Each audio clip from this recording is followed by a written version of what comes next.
my fellow YouTubers. This is Roy back again. So we put up a 2.5 pound weight.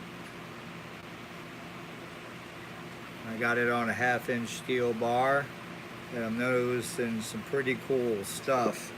I have this just sitting here just to check to make sure it works before I mount it.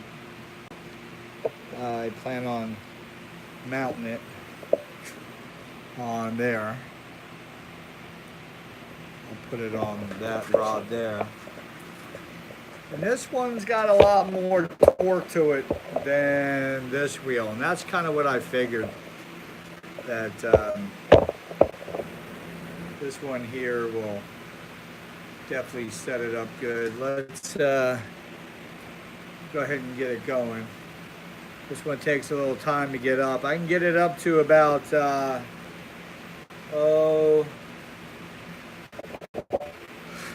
there's our tachometer. And here's our probe for the tachometer. What's going on, Jason? Here's my tachometer probe.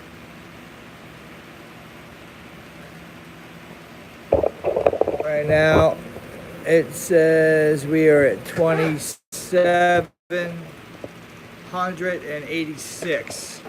Now, what we'd have to do, there's 4 poles on here.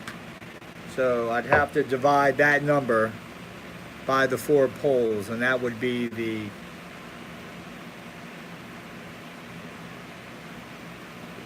actual speed. This thing is humming. And I have it down. You can tell by this light right here, barely on.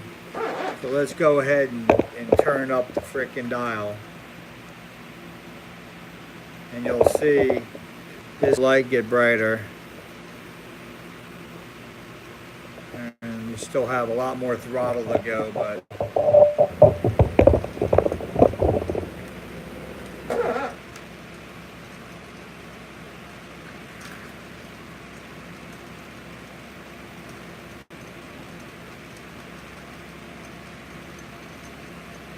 we're at 4,000 RPMs and climbing. So that's 4,000 divided by 4. So it'll be 1,000 revolutions per minute is what we're doing. And then you'd have to divide that by 60. You'll be able to tell the frequency. Now I'm going to go ahead and turn it up. Let it pick up some more speed. And let's go ahead and check the RPMs. It's back to 0.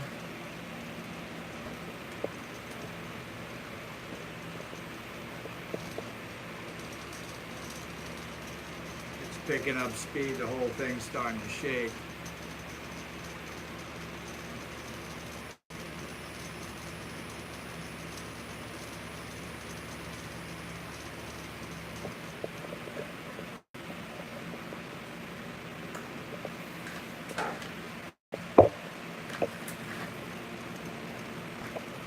My mini 2.5 pound weight, steel weight. So I'm going to take this collar off this side. All right, we just got one collar stopping on that side. Now look how it's sliding. Look how it's coming. So you guys can see that. It's hovering. Let me slide it in.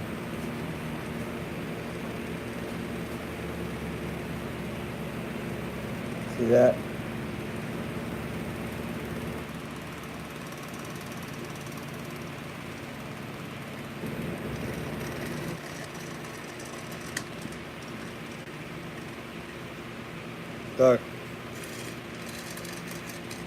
Look at that, it's off its axis and still turning. And scoot you back in there. There it goes, now it's going to pick up speed.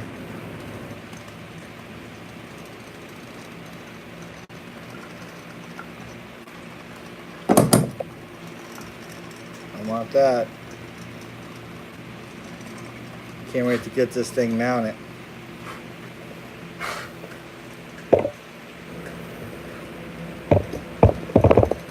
speed is crazy.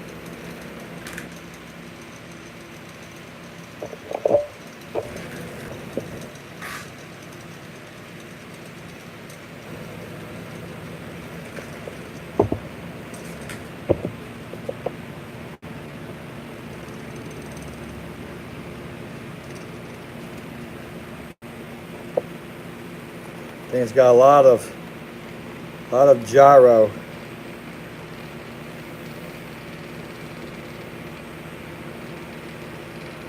It's hard to turn. I'm doing it with one hand. It's kind of rough.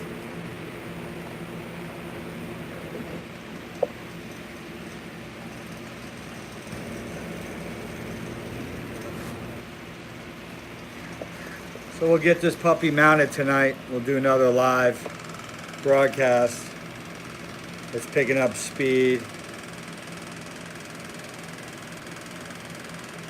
Hey David. Yeah, I am.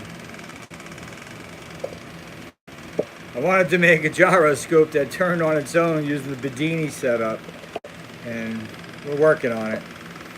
We got this guy up here which can't hold itself up. This one here is 2.5 pounds steel weight, and this one seems to dominate the field right now. This one here, it's already doing procession on me.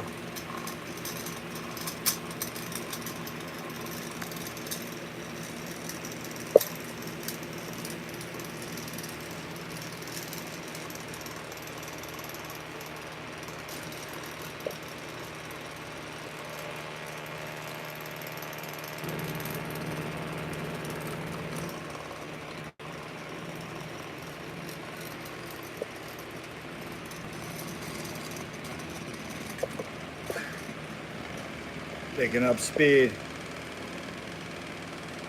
I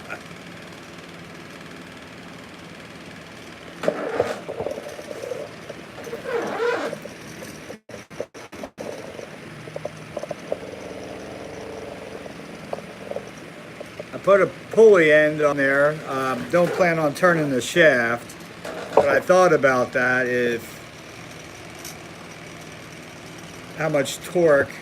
Like, there's my thumb on there. I'm not slowing that down at all. That's 2.5 pound weight. I got another one here. That's a 5 pound weight. So we're gonna be trying different weights. We'll be going up. If I have to go up to a 25 pound weight, we'll get that sucker turning. Look how it slid off its axis there.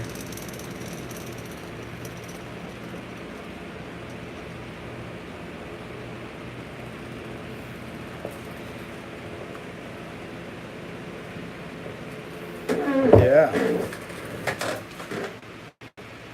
How's it going over there, Jason?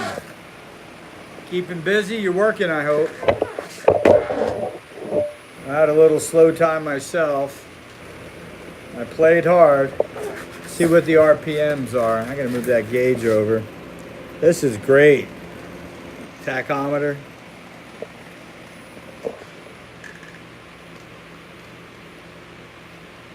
So it's 4,724 divided by 4 poles. What's going on, Spider from California in the house? What the heck? Let that zero out.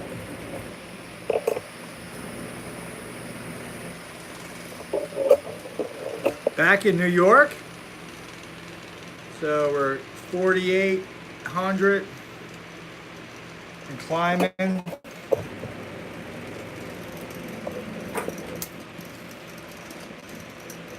$4,800 RPMs. Back in New York. Hopefully you're working in New York.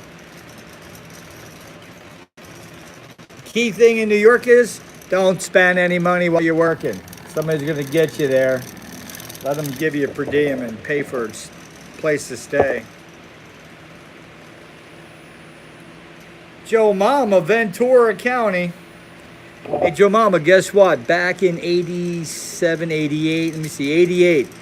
I lived in Simi Valley, and I was part of the Carpenters Union apprenticeship program in Ventura County. The cow had slid off. And I wind up building the Ronald Reagan Library out there. Did a good portion of it.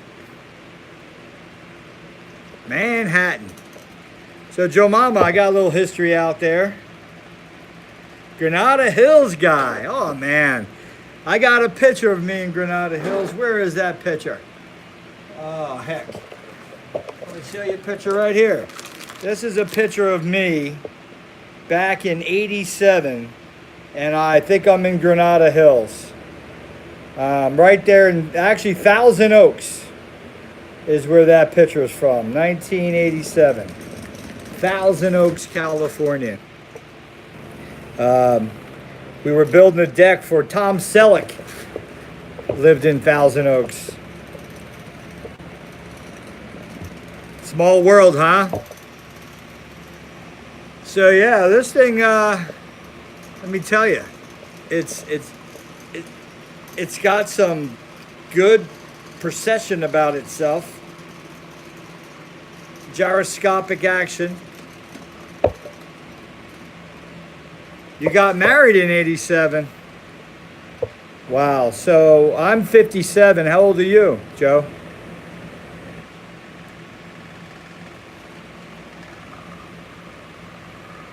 I guess how old were you when you got married? 87. I was 25 years old out there. Ah, heck. We're only 2 years apart. My birthday was April 24th. I'm a Taurus. Spider, 34-year-old.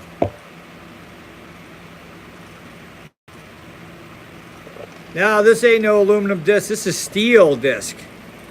This is a steel weight. This is a 5-pounder here. That's a 2.5 pound. Let's turn it down.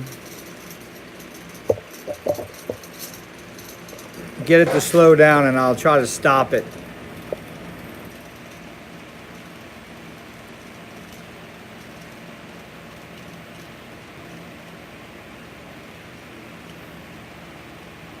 This thing ain't slowing down. All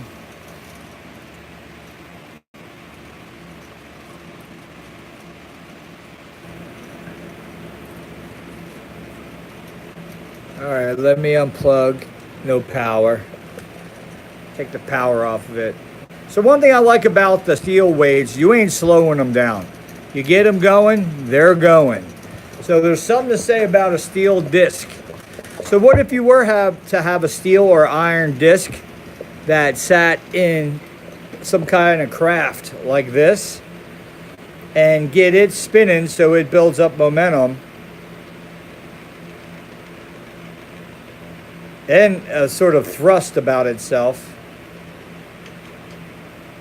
All right, so there you go. 2.5 pound steel disc. I got neodymiums, 4 of them, and I use JB Weld. I flattened out a little section, made my crosshairs, flattened out a little section, and I put the JB Weld on there. Spills, it's good. So let's go ahead and now hook up the power. And then we'll go ahead and come over here and turn the potentiometer back up. Turn it up halfway. Polarity of the magnets are all north heading out. And the polarity of the coil here is north. So it's north on north. So it's a pushing effect. So right here you'll see the light will start. And then you'll see the wheel start to turn. See the light flashing right there?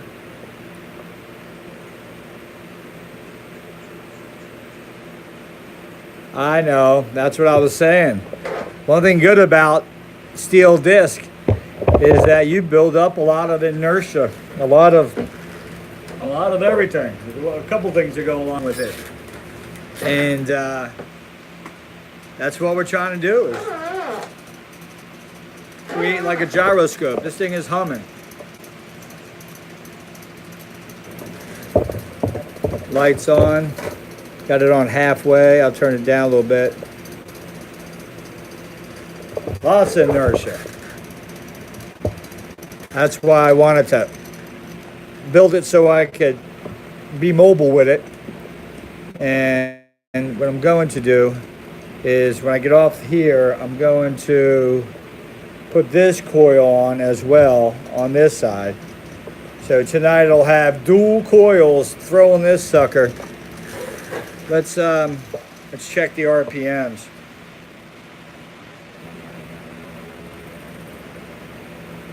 Spider, so I've got some steel wire that is, I got two types. I got this right here, which is braided. And then I also have this here, which is a solid. And one thing I noticed about steel is it doesn't do well with heat. Whoa, whoa, whoa, whoa. I turn my back, this thing's starting to flip over on me. Steel wire doesn't do well with heat. And it's really not great for magnetism either. So I haven't found any great qualities of using steel wire in all the stuff that I've been playing with. Not saying it's not good, not saying it doesn't have a great effect on something. But as far as wrapping it around, for instance, if you use steel wire, most likely you won't need a core, right? And that may apply for some application of some sort. This thing is killing it right now. Let's check the speed. Got my tack over there. Let's see how fast we're going.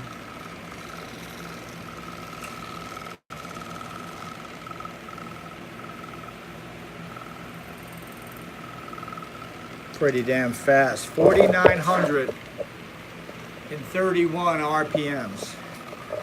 So remember, that's high voltage, lower heat. So you're saying like for pulsing. Okay, yeah, I get you. I'll have to look into that a little bit more. So if I'm going to be doing a DC pulse with high voltage, less heat. Yep, never looked at it that way. What's going on, Mark? Got a little 2.5 pound iron weight. We're about 4,900 RPM. Let me turn the speedometer up a little bit.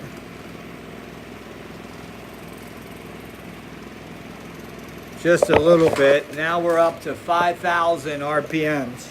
So remember, that's divided by 4 poles. So that will be 1,000. Pretty good, Mark. That'd be 1,000 RPMs divided by 60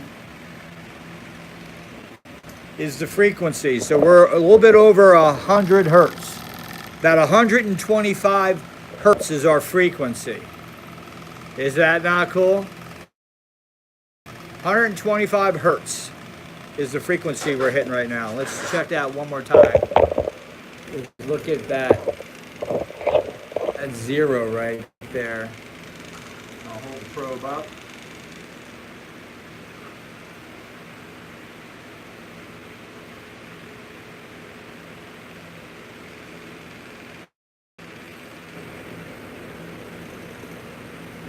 Holding pretty good.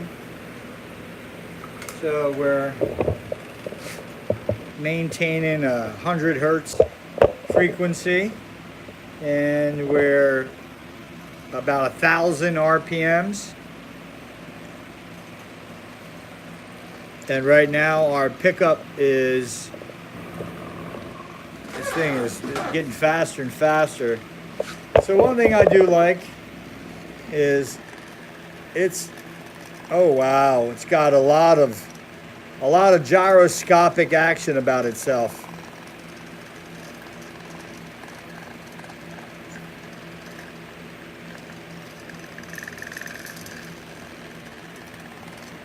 I got to get this mounted.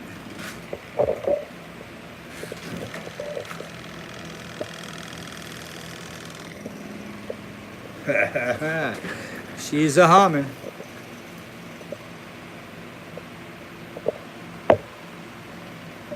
She's wide open now. And it's picking up more speed and vibrating a lot. Let's check the RPMs.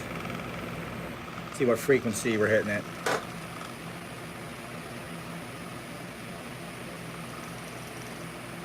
Still at 5,000.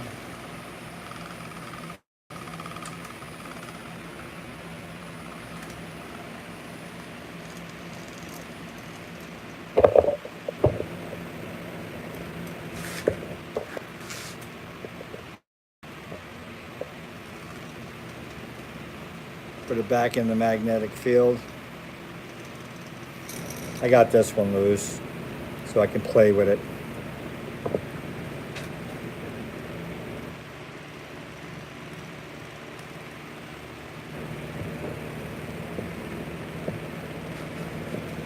All right, guys, I'll be posting up a little later around,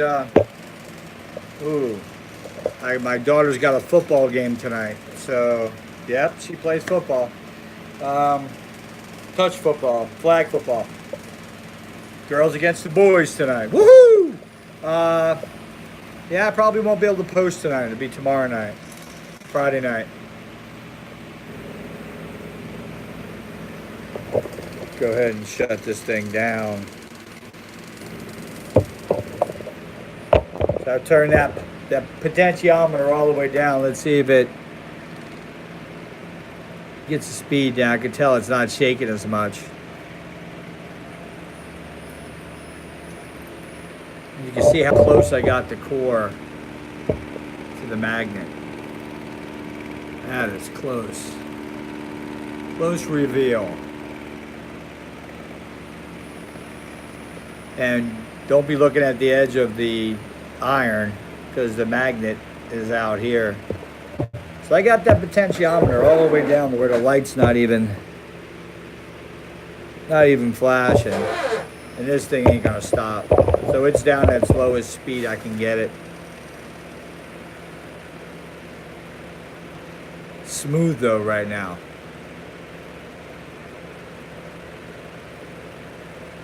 And that's it. That's it. Let me see how fast she's going, because I think that's the slowest I can get it.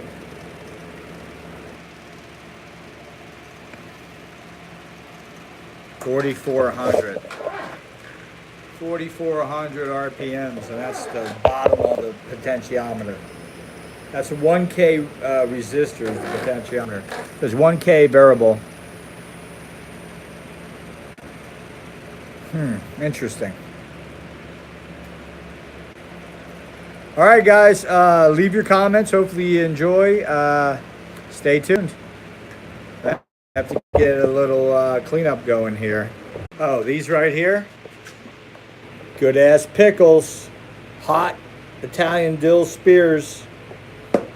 I go through, have habaneros in them and a bunch of good stuff. I even drink the juice. But these are going to be our new capacitors. Beautiful capacitors. How about it? Come on. Breaker, breaker. Going to be beautiful capacitors. So, maybe Spider, what we'll do is when I build those as capacitors, it'll be aluminum foil tape. That duct tape that's made out of aluminum foil will be on the outside and the inside and the bottom. And what we'll do is I'll go ahead and wind up a couple coils out of that steel. And I guess I will do two. One I'll try with the braided wire. That's copper. But one I'll try with the braided wire. And the other one I'll try with the braided steel. And the other one I'll try with the solid. One thing I noticed about thick wire, I don't know if you guys are aware of, that if you can see this wire, it doesn't have much width room, so the energy runs straight.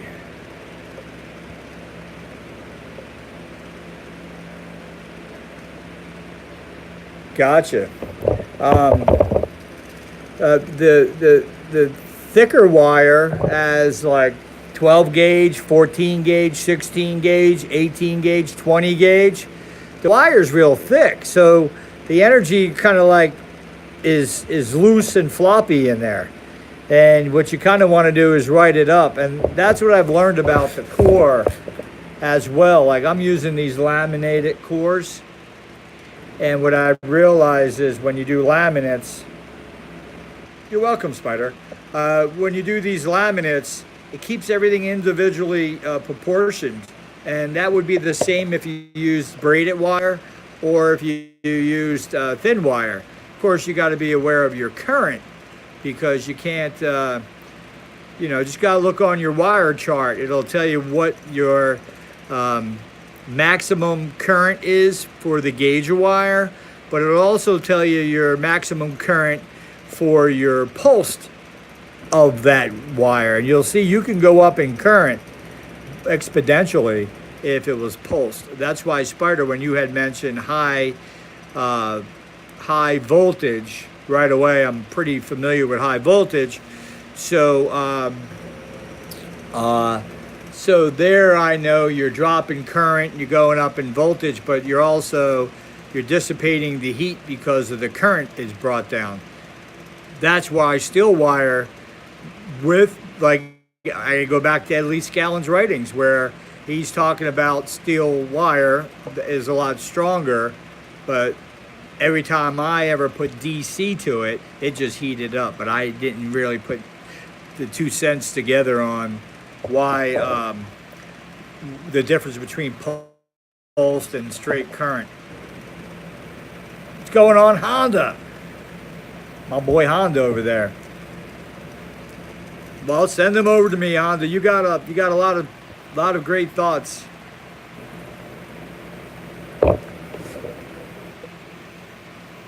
That thing's humming, and it's at the bottom of the food chain, the bottom of the potentiometer. It's all the way down.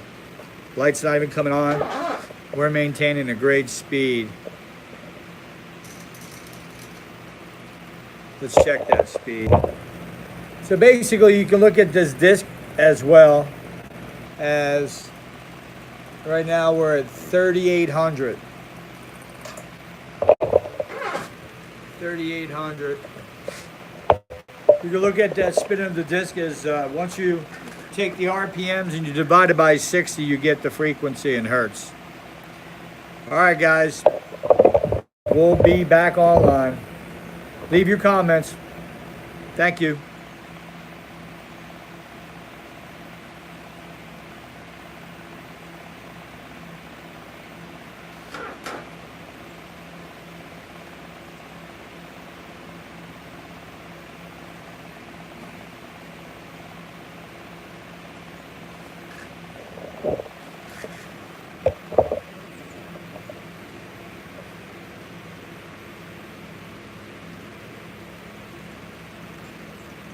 You have a good day, Honda. You have a good day, Mark.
One thing I'll tell you, we needed rain bad, and it just started.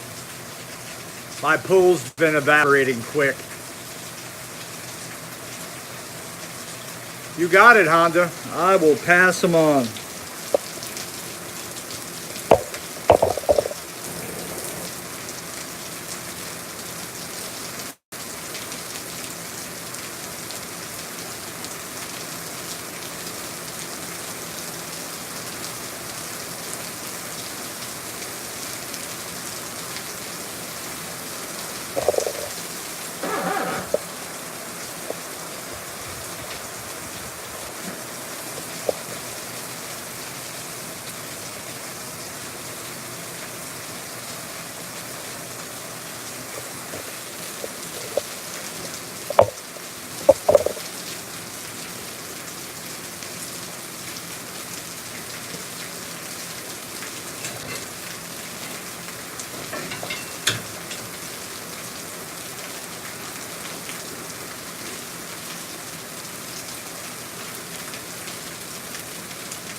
Coils are not even warm.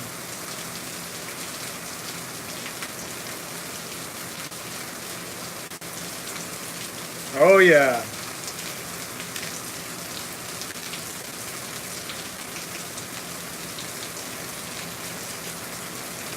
Cleans up that stale air that's, you can smell it in the rain. I can smell it in the rain.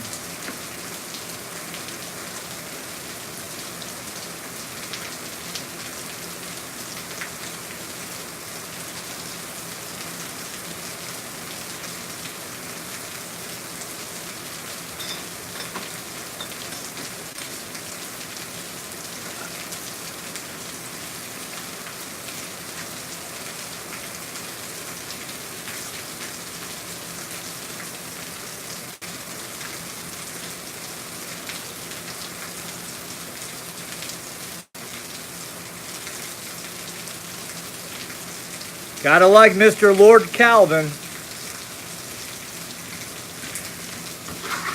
Sir Lord Calvin, right?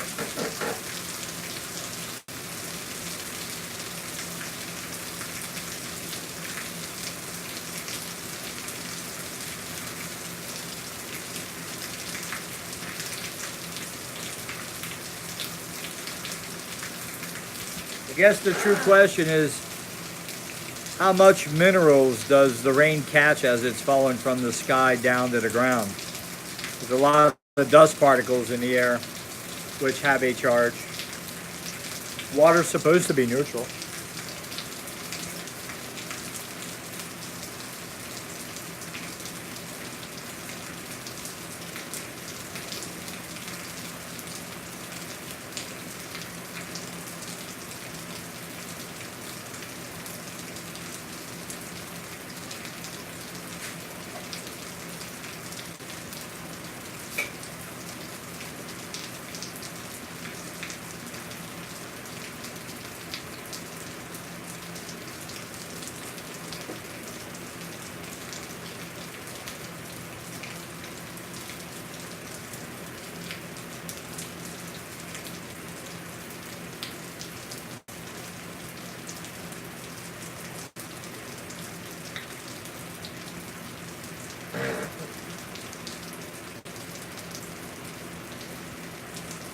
I would think that it has because it's a neutral.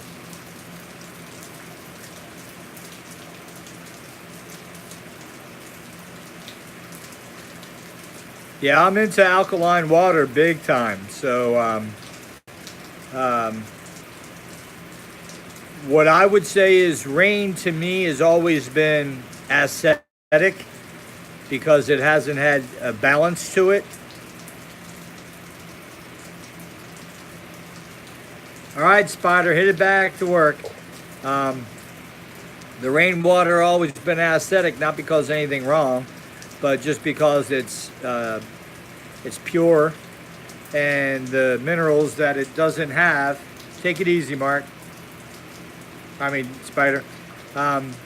doesn't have any minerals, so that's why I was saying I wonder how many minerals it catches coming down, because the wind blows up dust off the ground and there are minerals.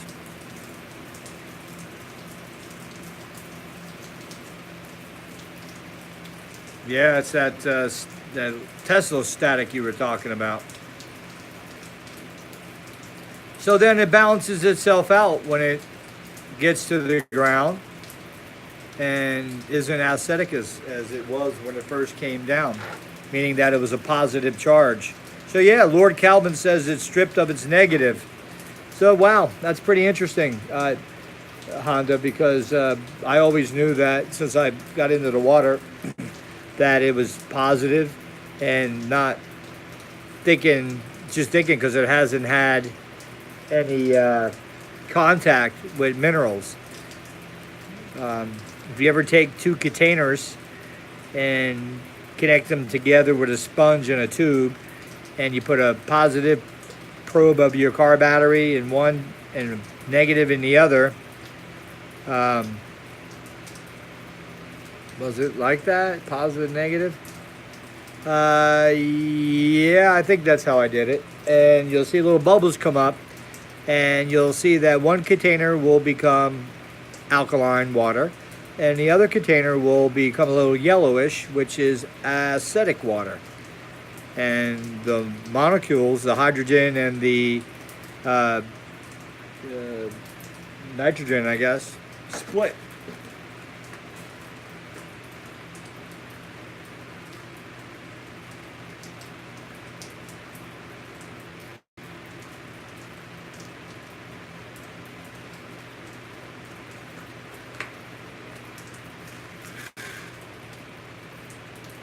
Oh, that's what I meant to say.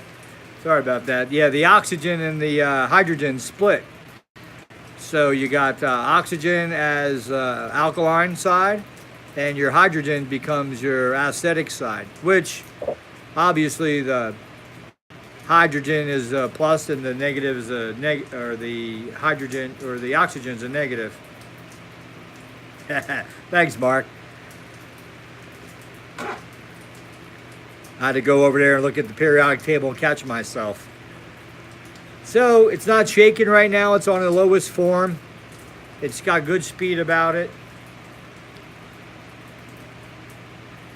Well, Honda, I mean, you've seen my videos. I preach about that alkalinity. I don't know what age you are, Honda, but the metabolism has everything to do with that. With your pancreas releasing secretions of alkalinity before your metabolism slowed down, 28 and down, and no matter what you put in your body, it always kept it alkaline enough to keep your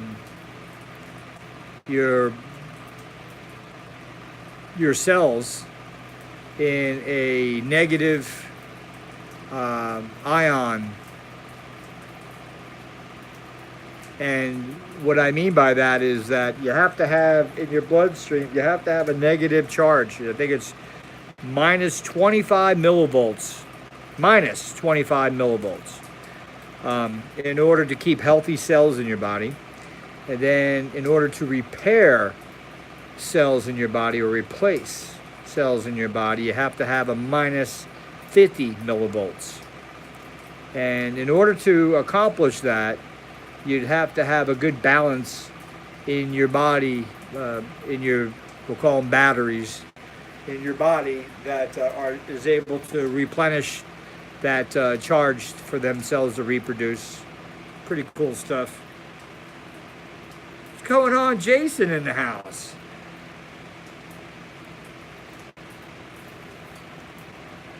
Jason, you still back in there? What's going on, Angel?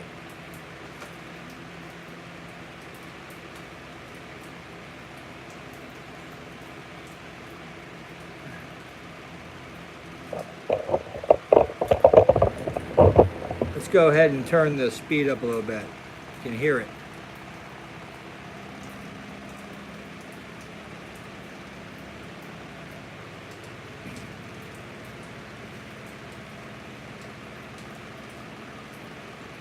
That's a 2.5 pound iron weight. What's going on, Jason?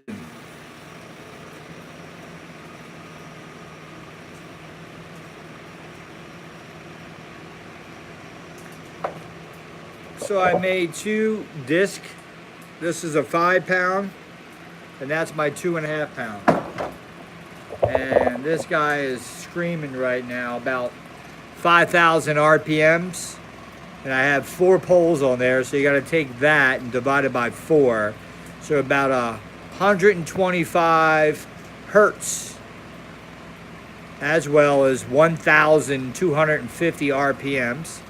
And you divide that by 60, it'll give you your frequency. Things moving along now.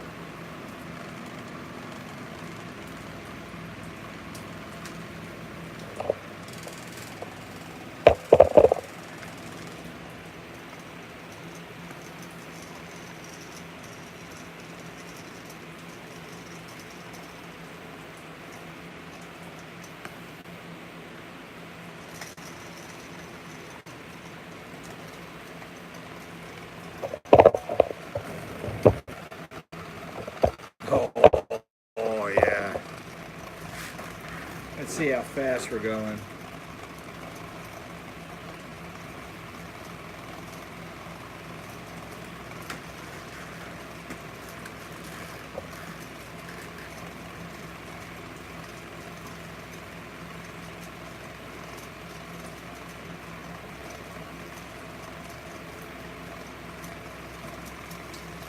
So we are at, I missed it, let's go back. That's the RPM gauge right there. Let me hold it, 2 hands.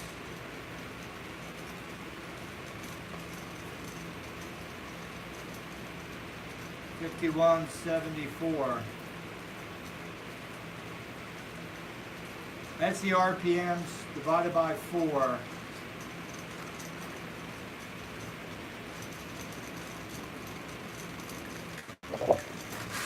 This thing is shaking like a bacon. It's picking up speed, that's why I don't have it mounted yet. Where do I get 2 of them on here? I'll go ahead and scooch it down.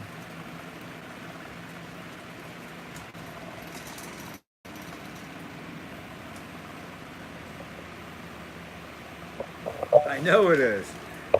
You got that right, Jason. Well, I got this turning and I realized that it won't hold itself up with the additional weight of the coil and then the framing around it. Due to my experiment I did in that corner back there with the wheel was hanging and I turned it right side and it stuck and it had precession going on and it spun. That got me really interested. So I figured I'd have to, yeah, that's right, Jason, a stable platform. So I figure I have to move into this and build it in weights. And maybe I have to go up in weight to counteract to the weight of the coils. But I could already tell you on this one that it's, I mean, I got it slowing down right now, but it's got some good torque about itself. So it's just a matter of time before I get it dialed in right.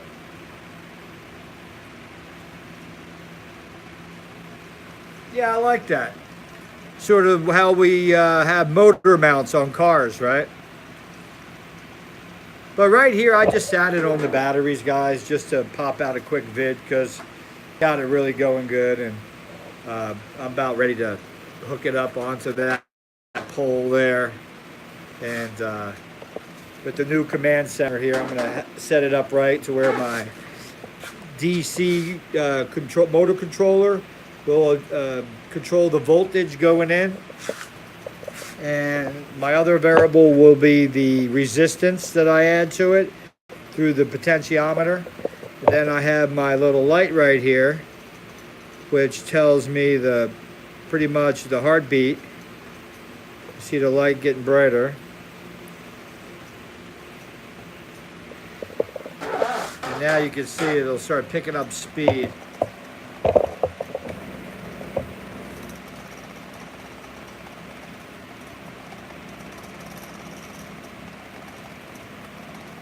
Oh yeah, all the above, guys. Look what I'm using is a 1/2-inch core. You can see the shaft shaking. And it's, you know, it's got some work. I gotta tighten it up.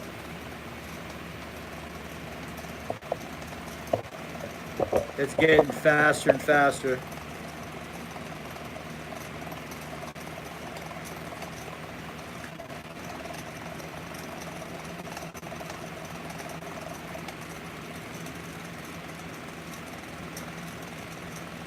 Picking up speed, picking up speed.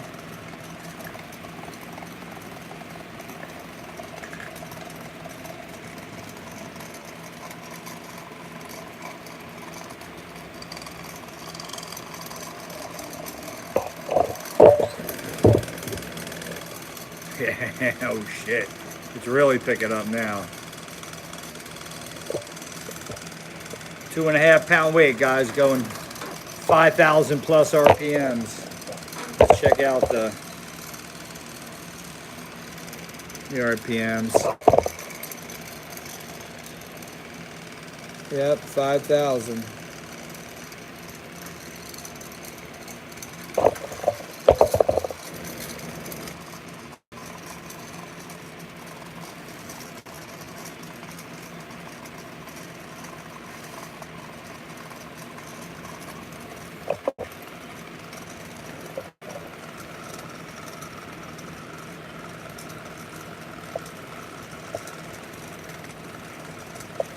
Yeah, that's what I liked about the steel disc. It made so much sense to start off with. You guys ever hear of lathe weight?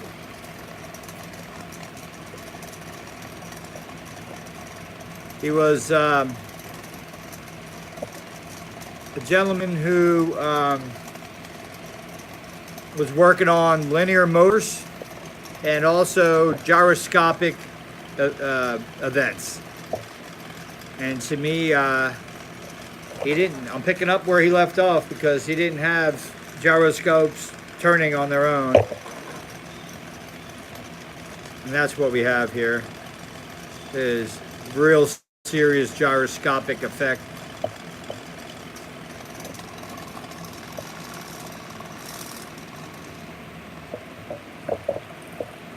See that Baron just let out too. Oh, it's going even faster now. It's honing in, guys.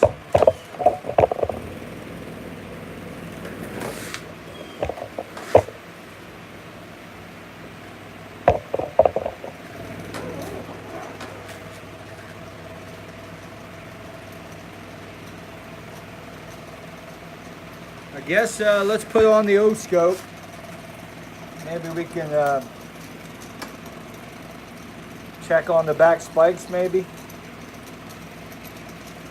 Or we'll check on the front.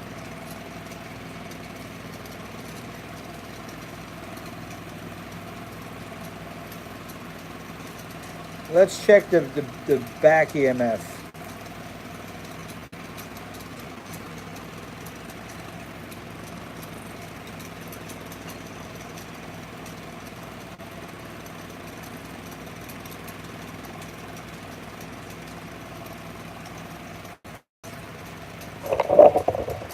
So that's the back EMF showing up. We got it, volts division, we got it at 2.02, no, 2.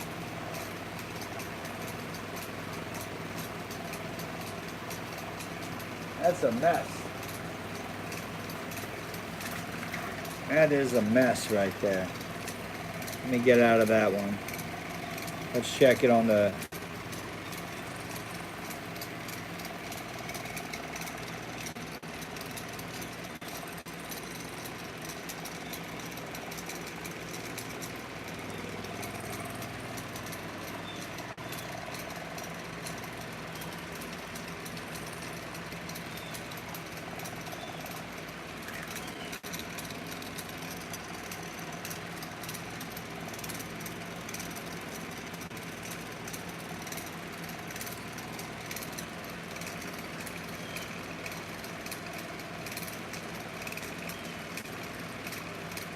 That's the prime mover right there.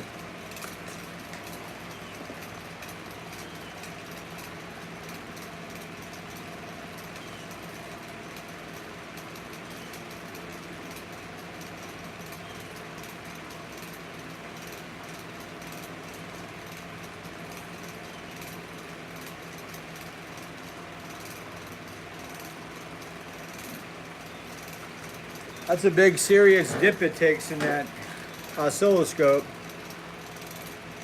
That's on the prime mover wires. Let me get to the back EMF wires.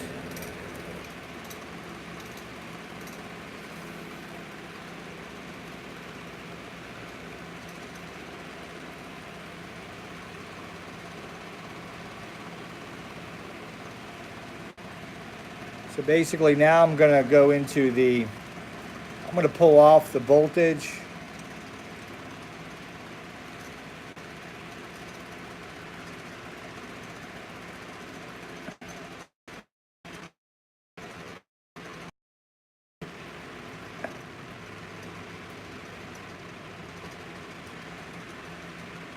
Oh, it's slowing down. Ain't liking that.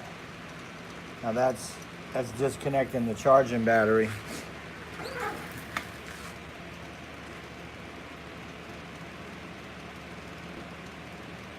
Now it's picking up speed again.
You see the numbers starting to appear.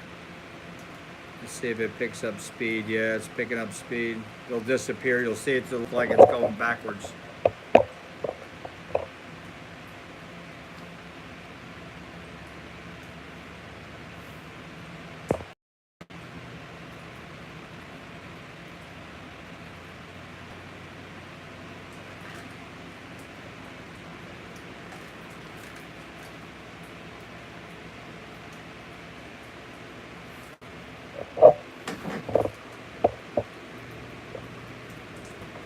See the barren coming out a little bit. It's picking up speed though.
She's humming now.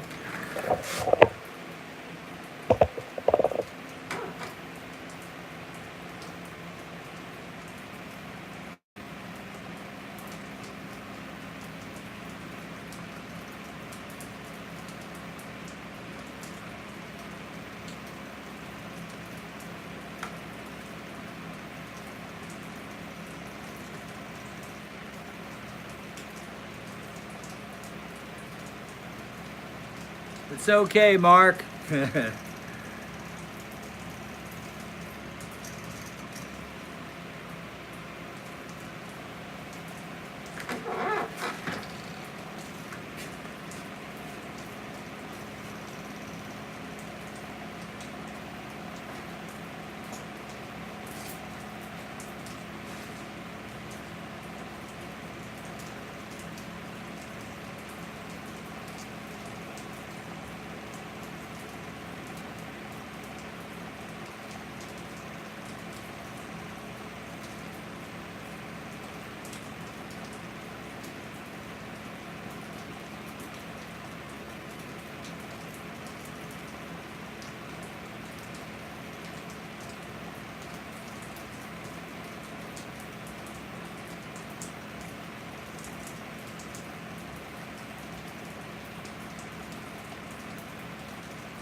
Why, thank you, Go Play. That's a 2.5 pound weight. There's a 5 pound that I have. Haven't done the 5 pound yet.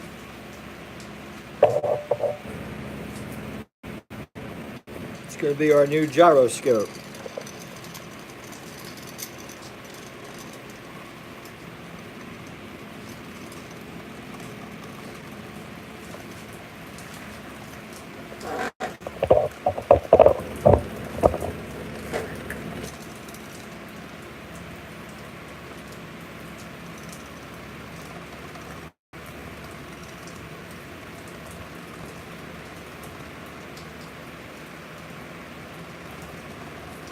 Step it up in speed a little bit.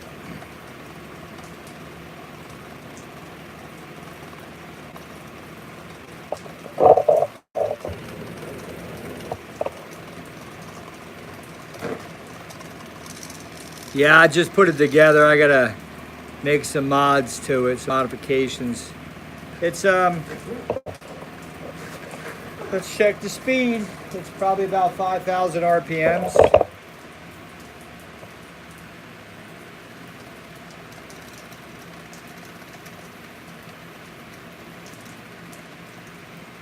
That's 3,564.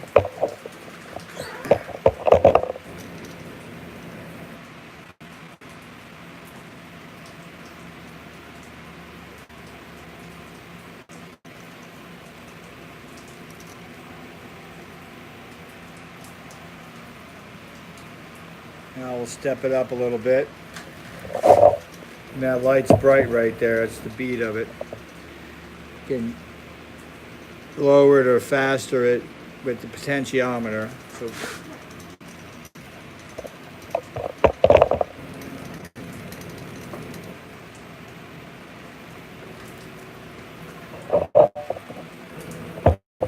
start picking up.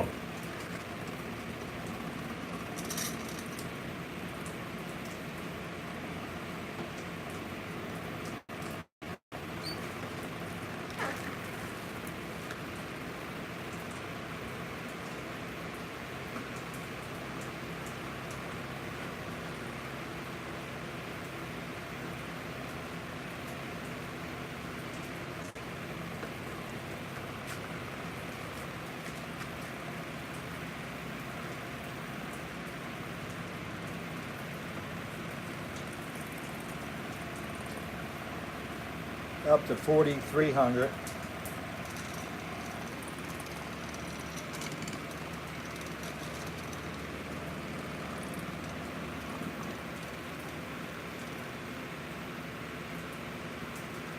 I gotta get those bearings reset in there.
Picking up speed.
Well, this thing's been running for 66 minutes strong.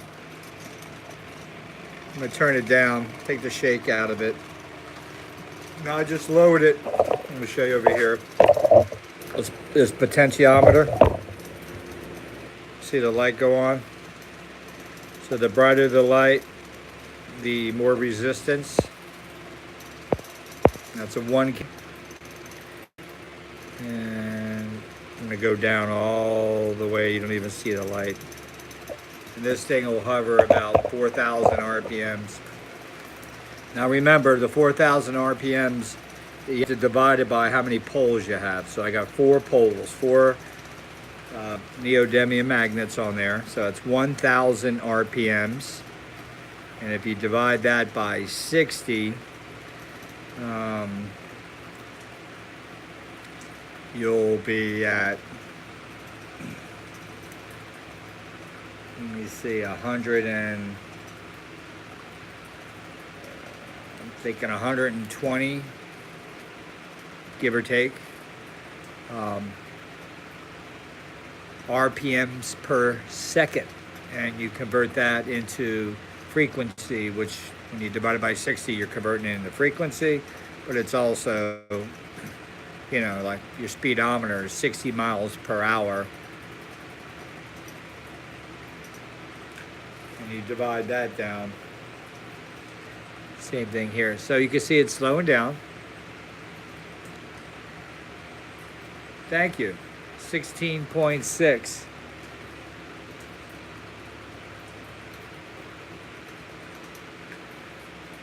I don't have my calculator on me. Just my phone right now is being used. So let's go ahead and check the RPMs. So we are at, can you guys see it? 1,755. Let me go hold it up there again. So it's slowing down. And when I put the probe up there, because it's magnetic, I'm going to show you this. This is why the Dini had a problem. Now, when you put up, this is a magnetic switch for that digital tachometer. And you can see, let's turn the RPMs just up a little bit. We're getting too slow. So I got a little bit light on. And we should see it maintain something. Alright, so let me get it a little more juice going. So if we hold up, it puts, I can feel a lens effect between this and that. And it's slow, it puts drag on the wheel. So that's why Bendini couldn't really make it more efficient of power in, power out, because he had to overcome the lens effect. I never seen him turn an iron disc either, so he always turned, some cool stuff though. Turned a big giant wheel, 12-foot wheel. So that goes to show you knew how to make them coils with current. So right now we're at 1900 and climbing. So I'm holding it. I feel a little lens effect. And let's see how she climbs. 2200 and climbing RPMs. And you can see, you know what I'm gonna do? I'm gonna move that RPM gauge over. Sorry about that, guys. I don't mean to make you dizzy.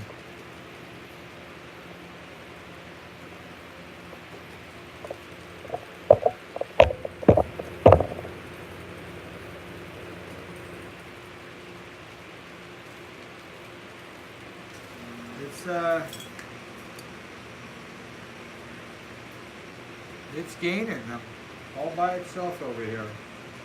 So let's see what goes on. I'm going to tape it. Ah, that's what I'm going to do.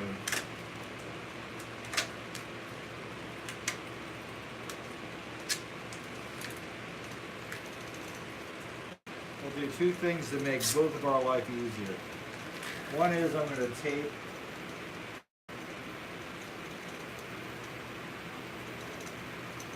the probe. So now the probe is taped. And two is we're gonna undo this. I got it glued down.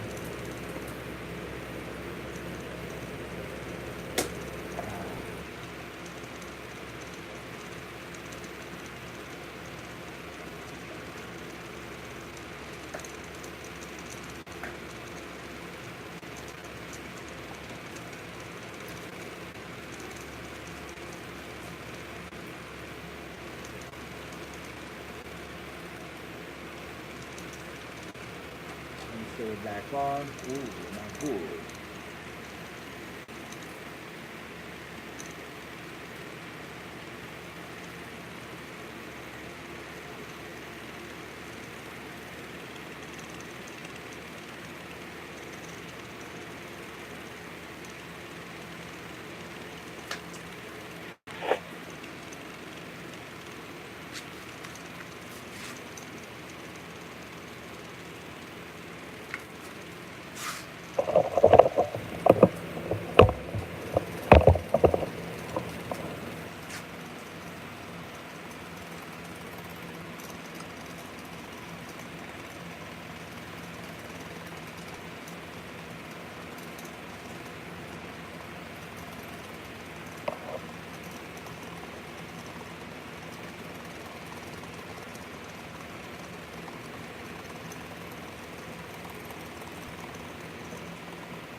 Uh-oh. Hear it slowing down? Now it's on. Unplug the power. So that's why Bedini. That's why Bedini had problems trying to make the motor, his thing out of a motor.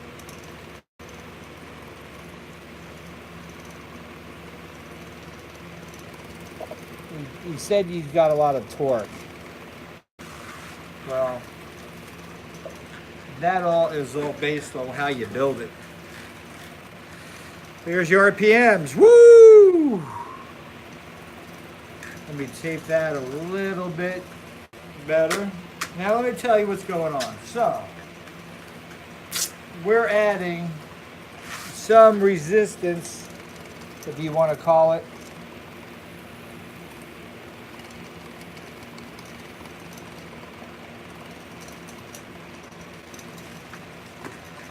The front of this is slowing this down, I believe.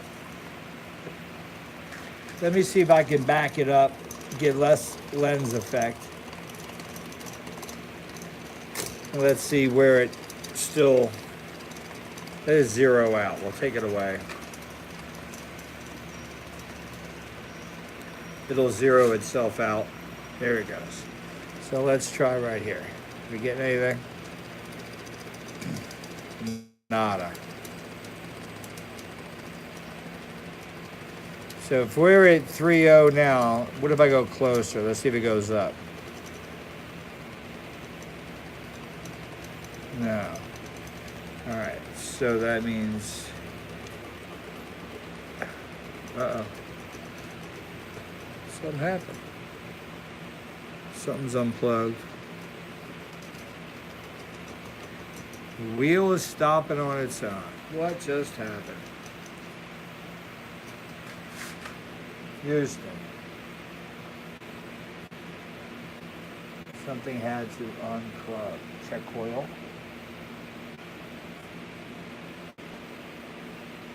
Grade and temperature. Check the wires.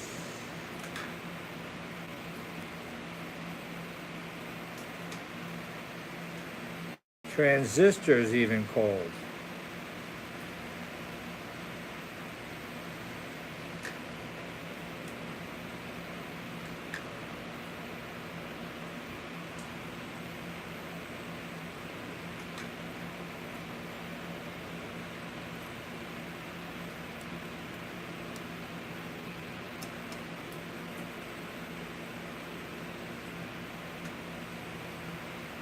This is like behind the scenes now.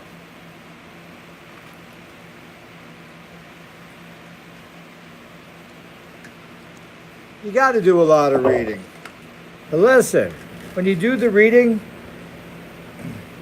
it really does pay. Look at this, I found what it was. It really does pay. I found a loose wire, and it really does pay to try to do some experiments as well as reading, because it sort of has a double-edged sword when you just read versus read and experiment. And it also has a double-edged sword if you experiment only and don't read. Exactly. So you need a good amount of both, just like you said.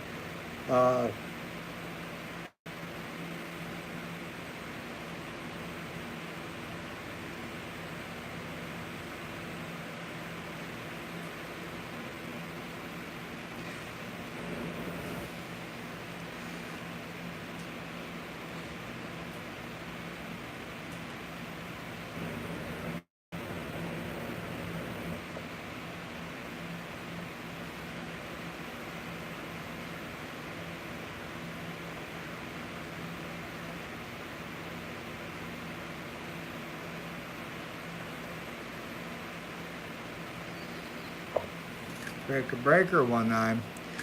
Yeah, so you need both. It really helped me. That's when I started doing both, Mark. There's I could see myself getting more dialed in, and really I did a lot of experimenting, not knowing the numbers, not knowing the basic laws, the rules, and I'll say this: I wouldn't advise it to anybody. To start off knowing nothing before reading is what I did.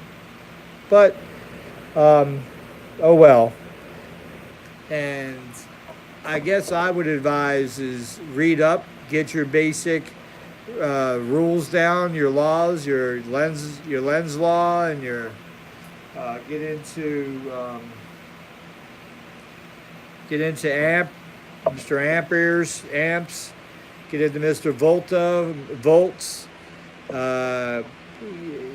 get into all that, learn the basics, learn the numbers and the imperial data that we use for everything. Get to know that, and that'll help you get above I call it the norm of what the imperial data pertains to.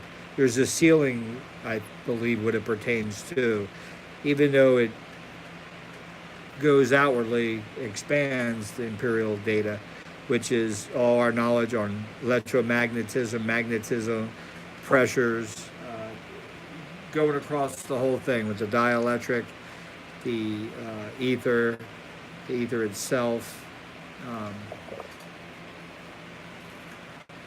Also into your electrostatics,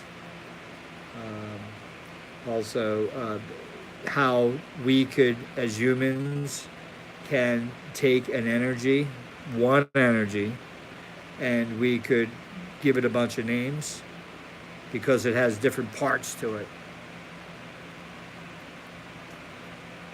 Yeah, Eric Dollard, Mark, very, very smart. I mean, I'm in here 7 years now, right, doing this stuff, and I didn't really tune into him until about a year ago, and he just was babbling a bunch of stuff, and for me who didn't read much into it before I experimented, and then I started to read about different things, then you get caught in rabbit holes.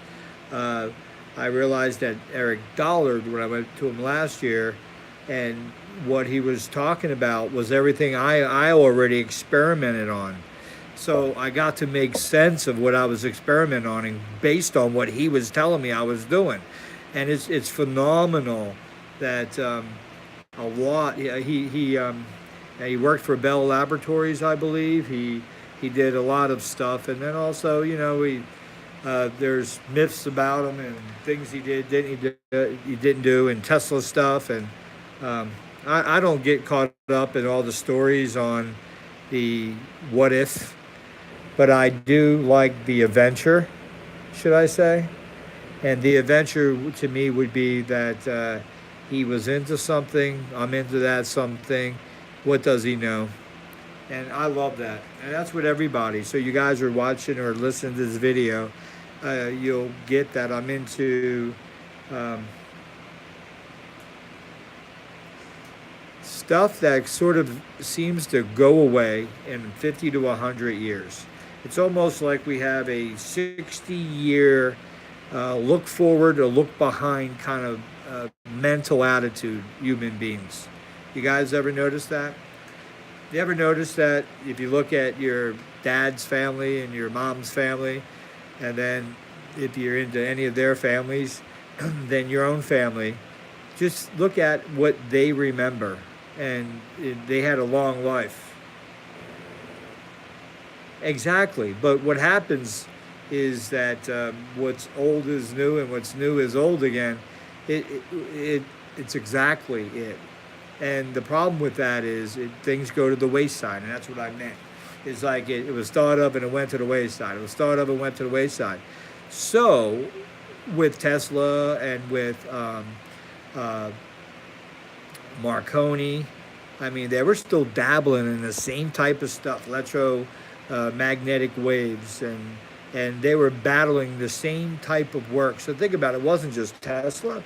There was a few people working on the same types of environment and experiments and stuff, and they were seeing who, what, and where, you know, what they're going to get out of it. So I think I'm dead in the water here. I don't know what happened, but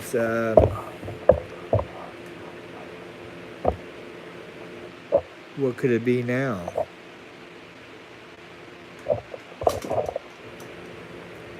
We got no.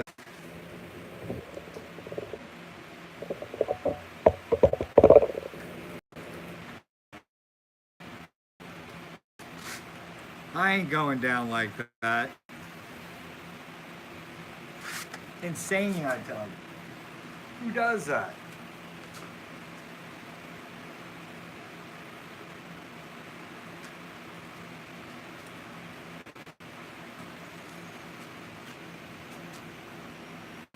That's right, back in action. Damn cell phone died. Let's go ahead and try a quick experiment. Here's a back that I made, and I put an LED in there. And we're going to stick that right in here.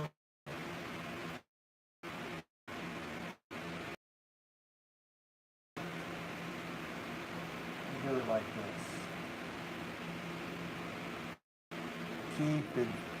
Keep it simple, stupid.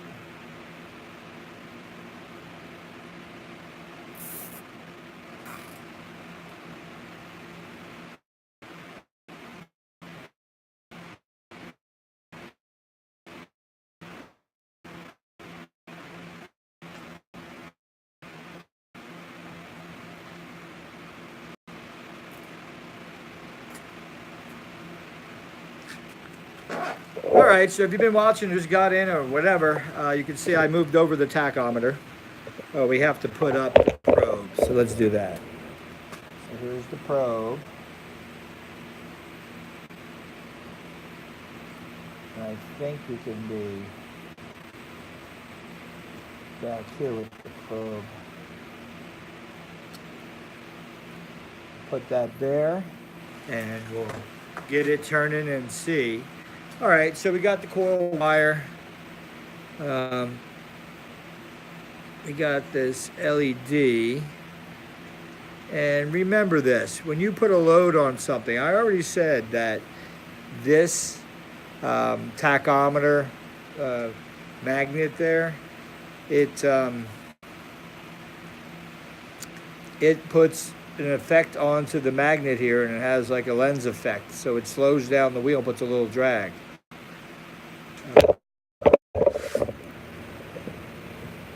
can see the setup here. You see the induction to the coil's core, laminate.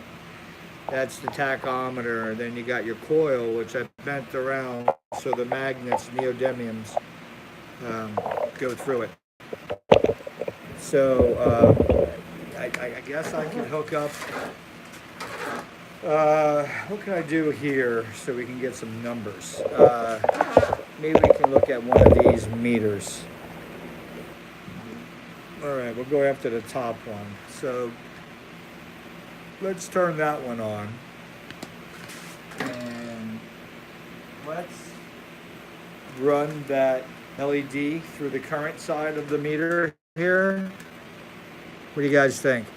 And see what current, but there's something about that thing. And see what current, but there's something about that. The fact that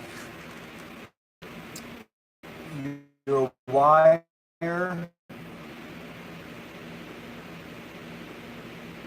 that resistance on that wire will restrict the current flow. You've got to design and build something that's going to be this, we'll call this the collector, and you have to build something that will provide more current.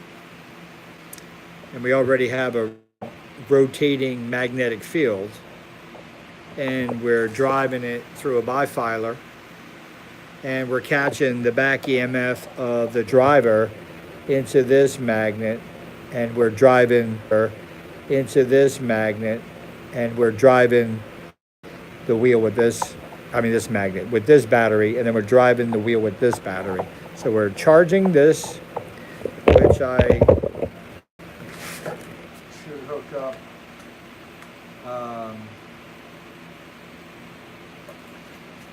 I guess I could hook up this other meter, and we'll go from that battery to that. So let me get a couple more jumpers. That'll give us some numbers to look at.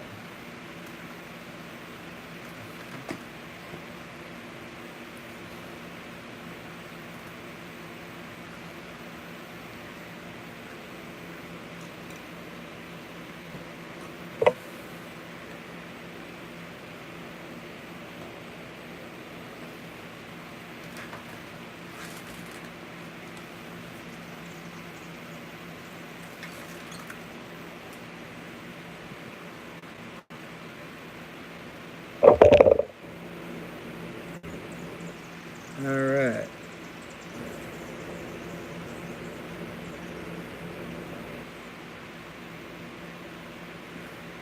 So you can see the meters. The one on the top, we're going to hook that one up to the coil, and we'll see what current goes through this coil. So we're going to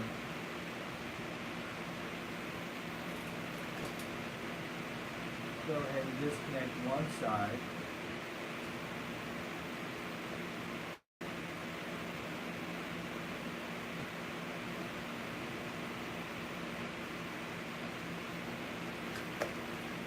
And we're going to come out of this side here and go into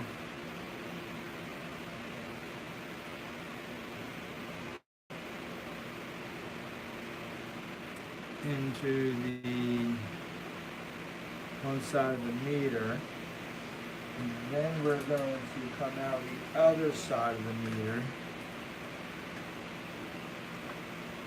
Alright, you guys got me so far, and then we're going to go into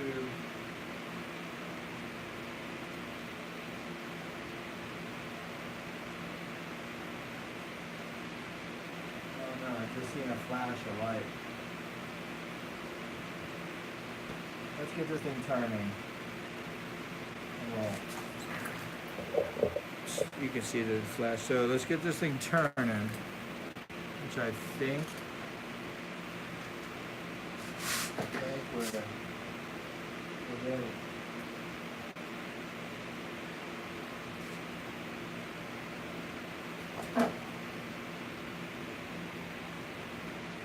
Alright, So I got my light. Oh, that fell.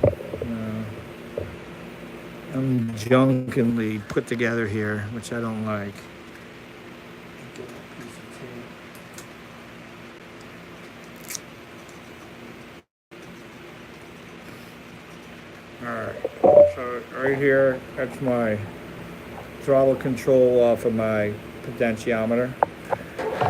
And we got some speed here going, but we're not registering yet. We're not close enough.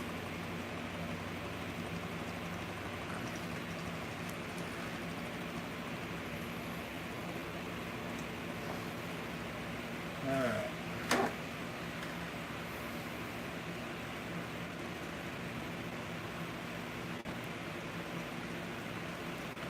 Close enough now. So there's the RPMs.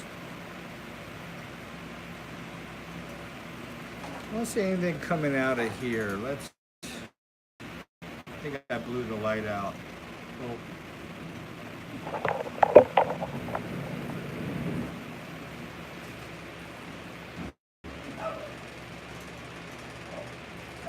Watch your pin. This is a bad one. Let's see what's going on. Let's see if that's even lighting up.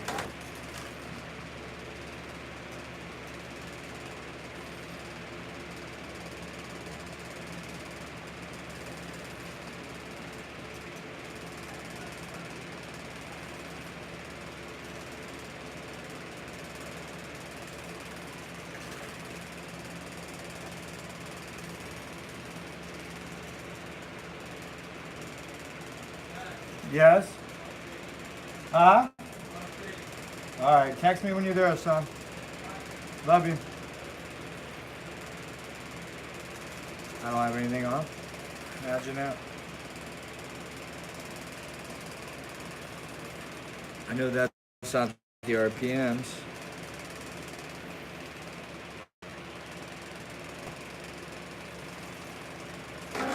That is.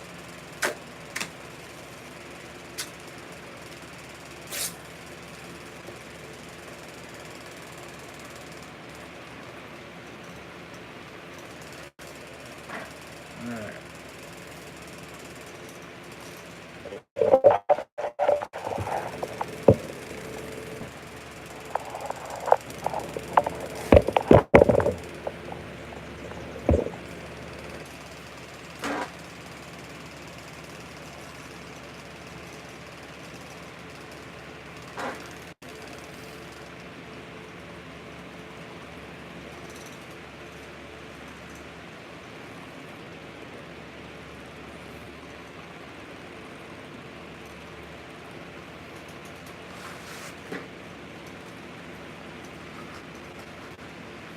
That LED should have lit up.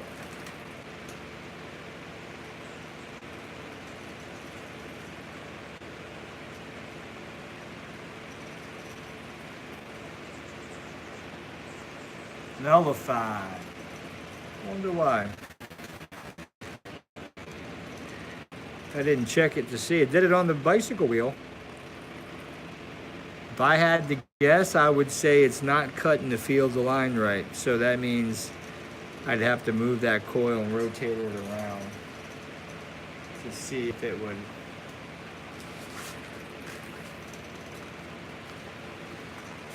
Make any difference. Just give that hypothesis a check there. I forgot about the wheel being there. All right. Let's hook up the LED. And then we're going to walk it around the wheel and see if we can get it to light. That's how I did it with the other wheel.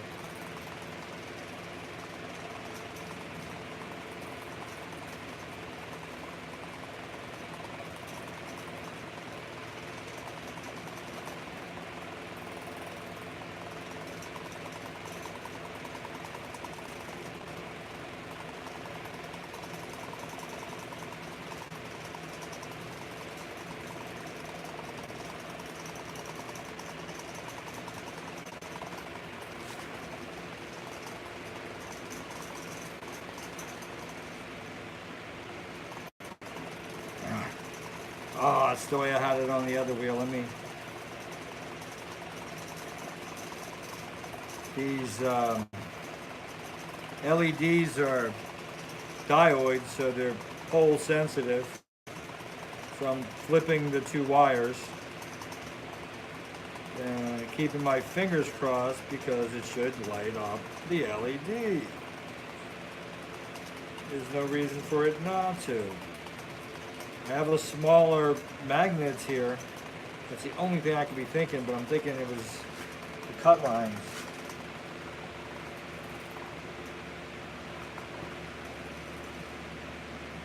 No.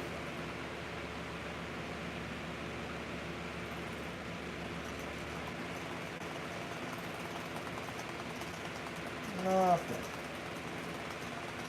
You gotta be kidding me. Unheard of.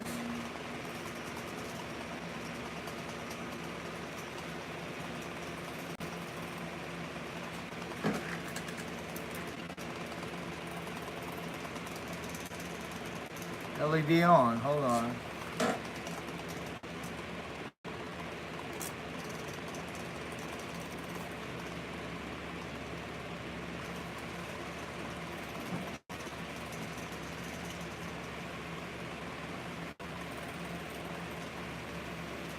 Yeah, that was my wrist, or my forearm, I should say.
Alright, so number one question this raises. It does it on the other wheel.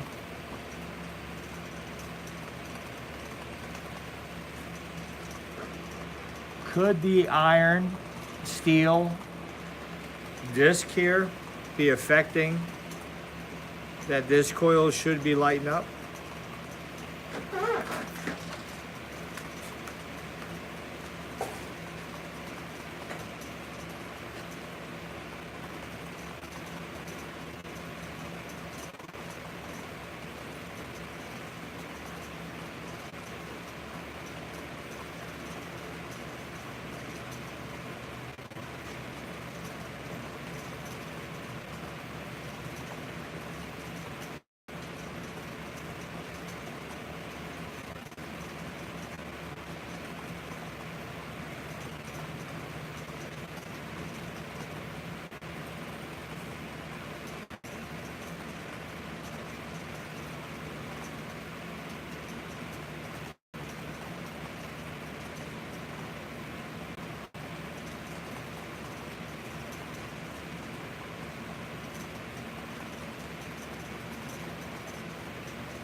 So I just turned the potentiometer up and you'll see the speed kick up.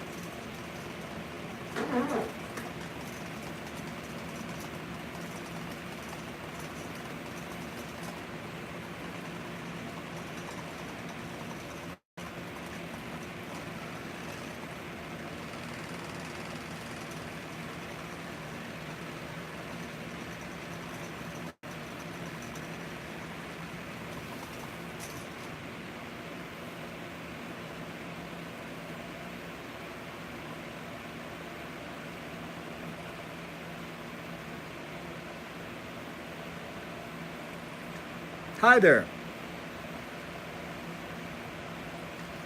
Yeah, I figured this time I'll just run it for a while.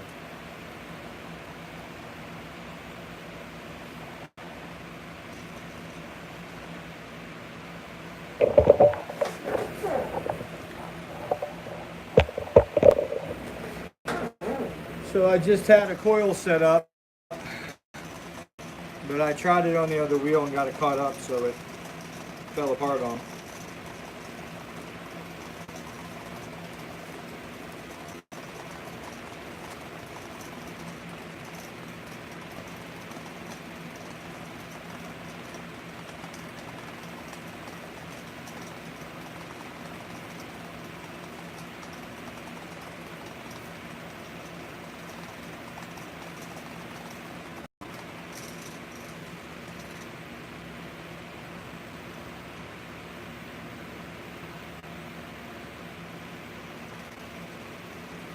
Some ferrite.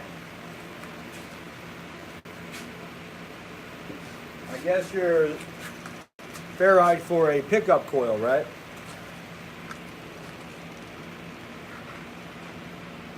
Let's try one of these guys. So that's a side ring. Well, maybe we'll go with a bigger one. Nice side ferrite core. We'll hook the LED up to that. We'll do a little one as well, if the big one don't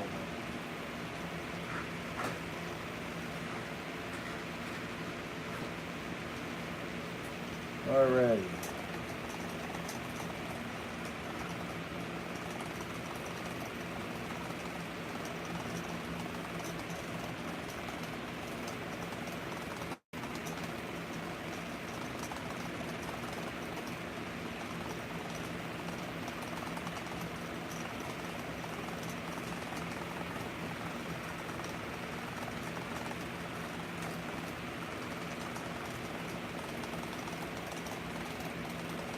You switch these wires, I can feel electromagnetic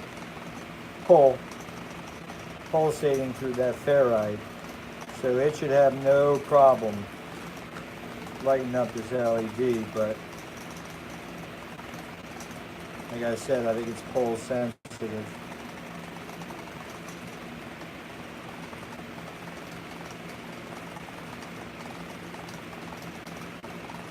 Still. What the heck?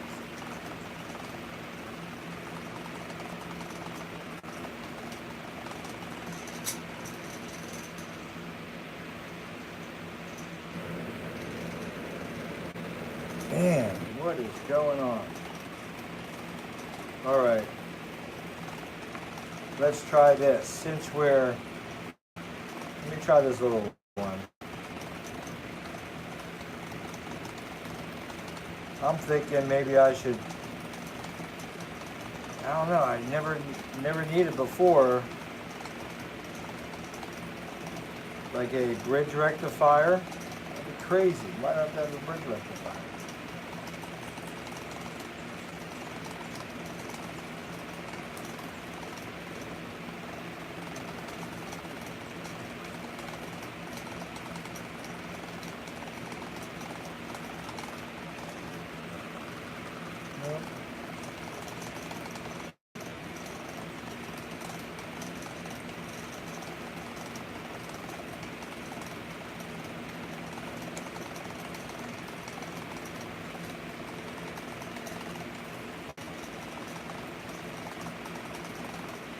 Try it on this guy. This should work.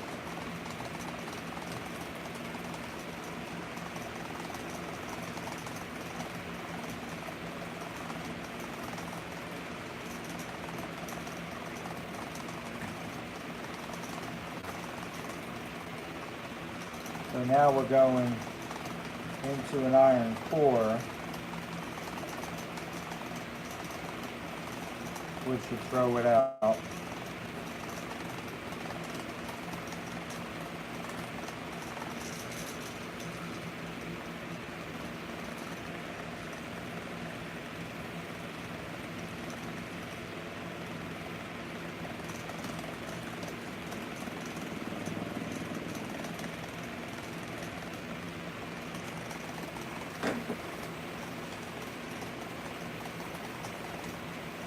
So I think the bigger magnets, the reason why it worked before because of the bigger magnets.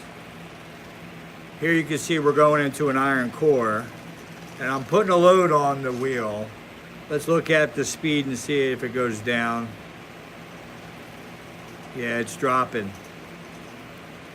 So this is power in, power out, guys. We're not getting any free power right now. We're slowing that wheel down.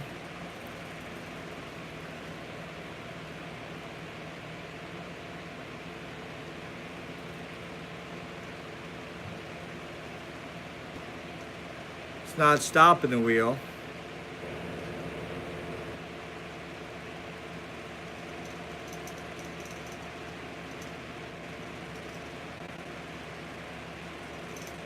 Now I'll take it away.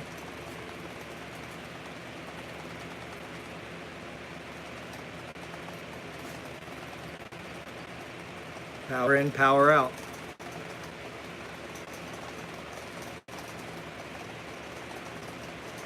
What I do, let me find some finer wire that doesn't have a core.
So let's put a bigger load.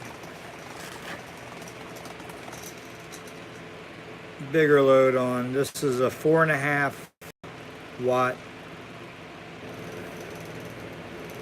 LED. And I believe when I put it on the meter, I think it pulls a current around 3.5 amps.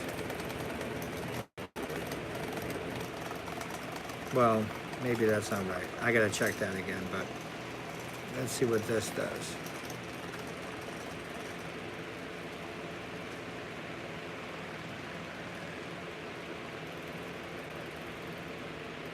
Not enough.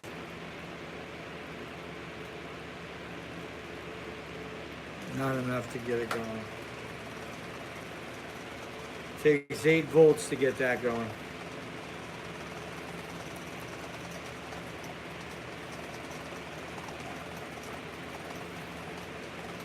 And then you can look at the speed of the wheel. Look how much resistance I added to, well, look how much the lens effect, basically.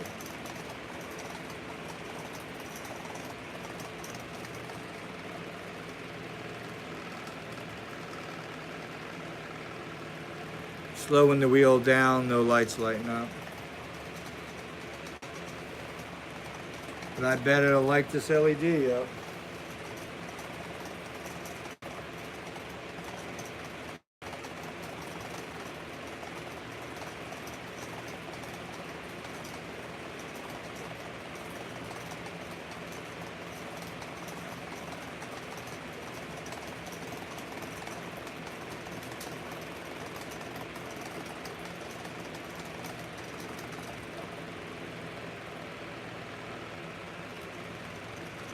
So We bring it up close.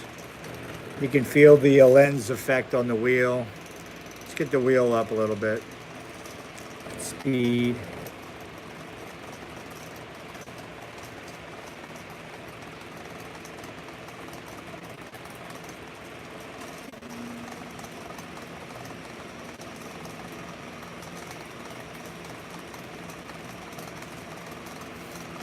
All right, so I'm gonna come up and let's see how close I have to get for the LED to light up. I'm already starting to put a little stress on the wheel. I can feel the lens effect. You can see I'm getting pretty close. I'm a ½ inch, 5/8 away, 5/8. That's a ½ inch. That's a 1/4 inch. And now, so one thing about induction is look, I go up close, get the connection so the light's on bright, and then I can sort of back it up.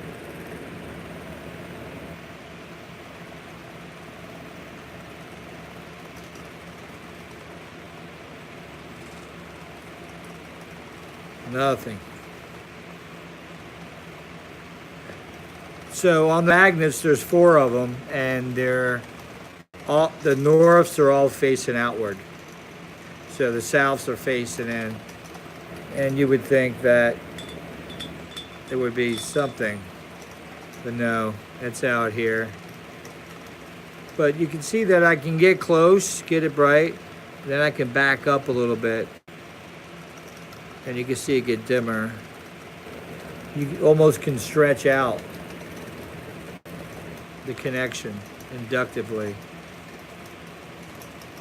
Then I get closer, it really slows the wheel down. You can see it dropping down in RPMs. Now I'll come away, it'll go back up. So let's just see. So right here, lights on.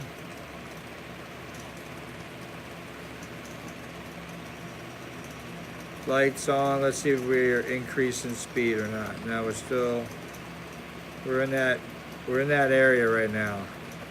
So I got the light on and we're increasing speed.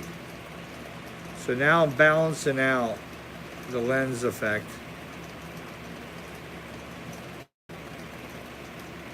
If I can keep increasing the speed while keeping that light bright, then I am accomplishing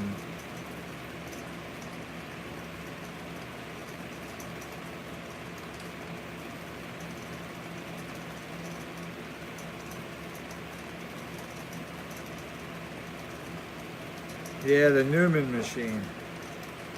I gotta look into that.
Thank you, Tommy.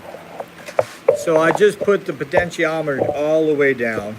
So it's all the way, and the RPMs drop down around 4,000. Come on, Benny, outside. Come on, outside. So here going down. And what I'm going to do right now is I am going to take this meter and we're going to hook up the current side of this meter to the prime mover. All right. So now we're going to run a couple tests on the prime mover, and let's go ahead and we'll put up some resistance. And not only will we see the RPMs drop, but we're also going to see the current, I believe, go up as we put more torque or more tension against the coil. So RPMs now are dropping down.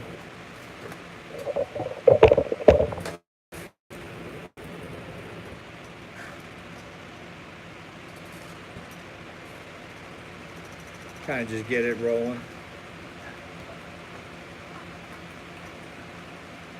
Now I'm turning up the potentiometer just enough to keep the 2600.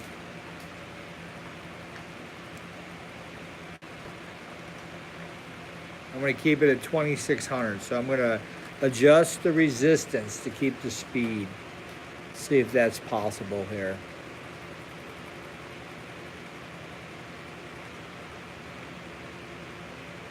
Very sensitive.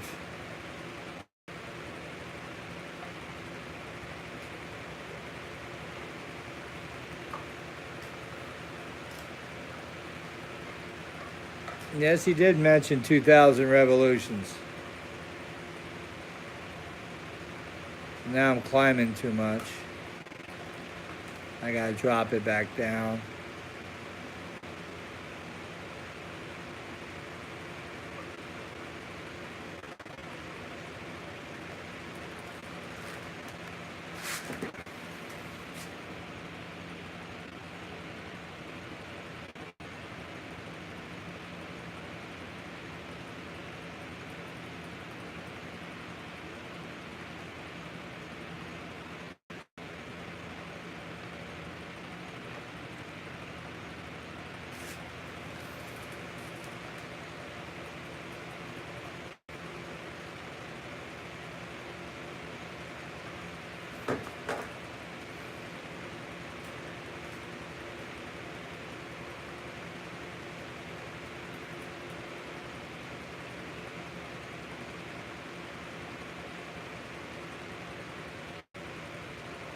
Very sensitive, the potentiometer.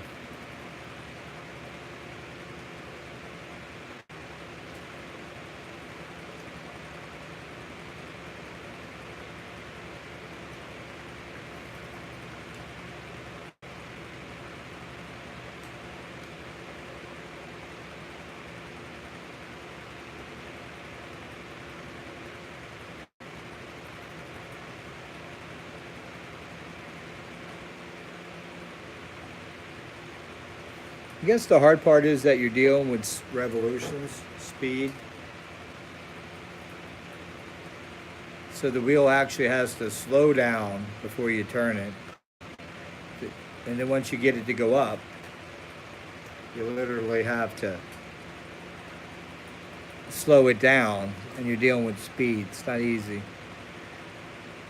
Let's go up to about 4,000.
had to look in my manuals there for my meter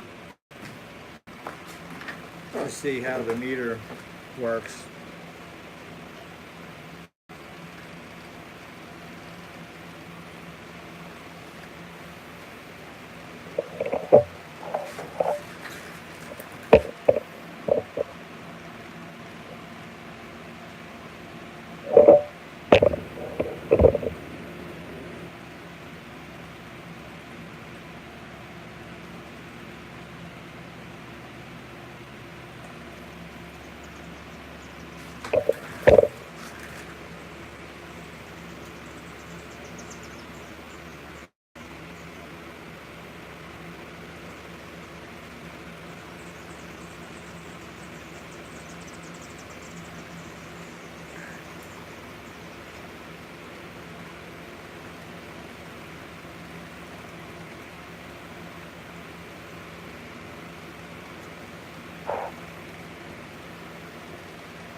Alrighty, so I got this bottom one hooked up to the charging battery. Charging battery is at 13.27. Let's go ahead and turn it off, turn the wheel off for a second. The wheel's unplugged, it'll start slowing down. And let's see what the... So everything's turned off.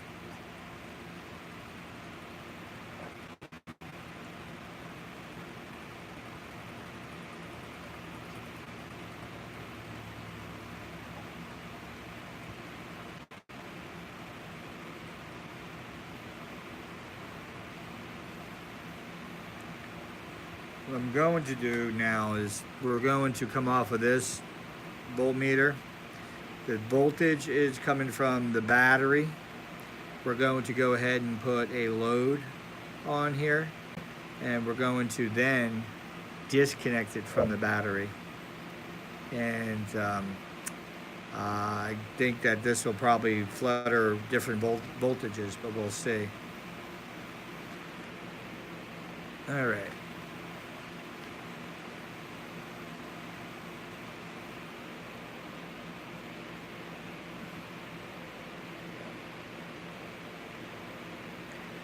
Zeroes out. Alrighty, so voltage of that battery is staying pretty good at 13.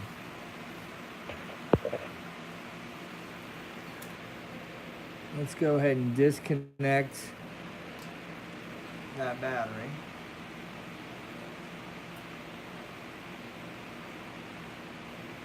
I guess what I'd like to do is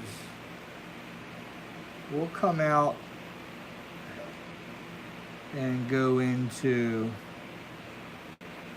the bridge rectifier. I got a three-phase bridge rectifier right here. And we'll just use 2 phases of it. And we'll treat this pulsating. So we're going to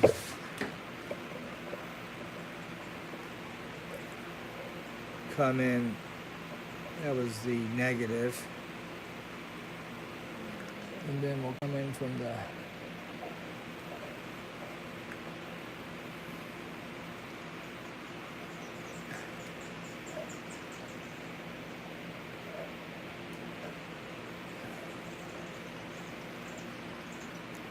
positive, and we'll just come off of one of the, oh no. So we're going to come off the 3-phase part, bam and bam. See, that's a 3-phase. And then we're just going to tap into the positive and the negative. I'm missing the wire, so let me see here. So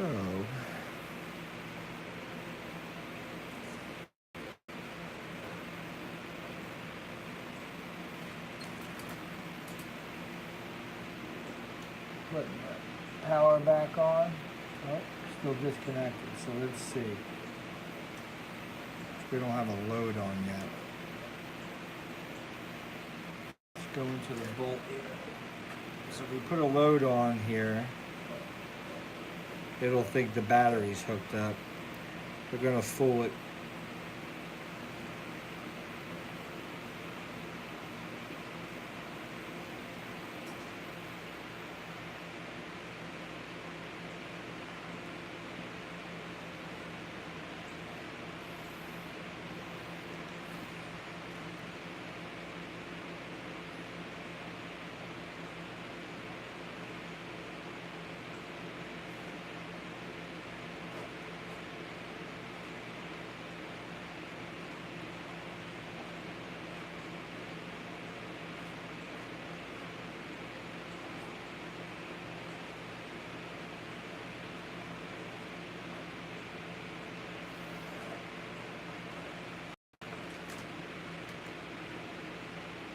All right, you see that flash?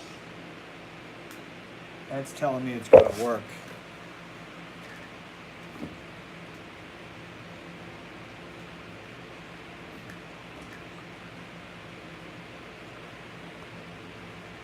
Woo, gotta get the speed up.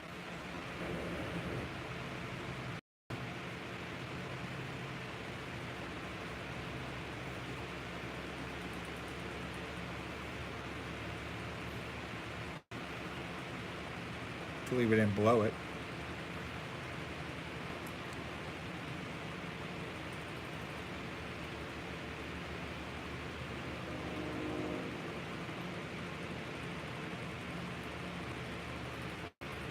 I think I blew the light.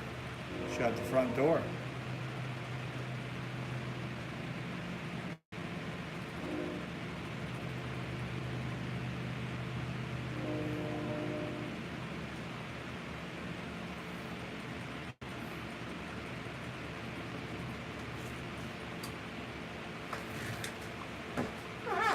Try a different light bulb, guys.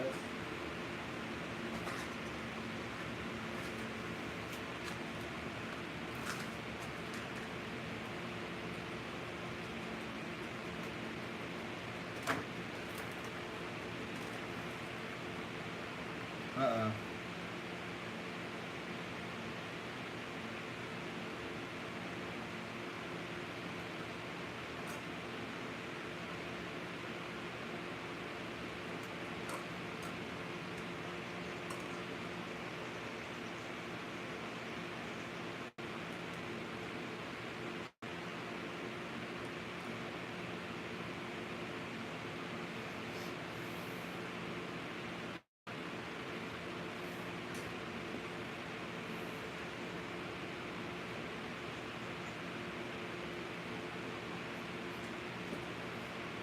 I don't know.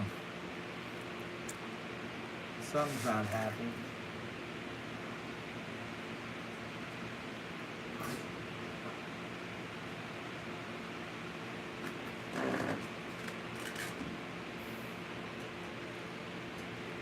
That was some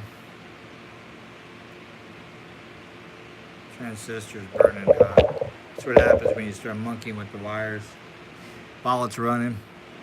But there was some good power going into that bridge rectifier, I noticed. So,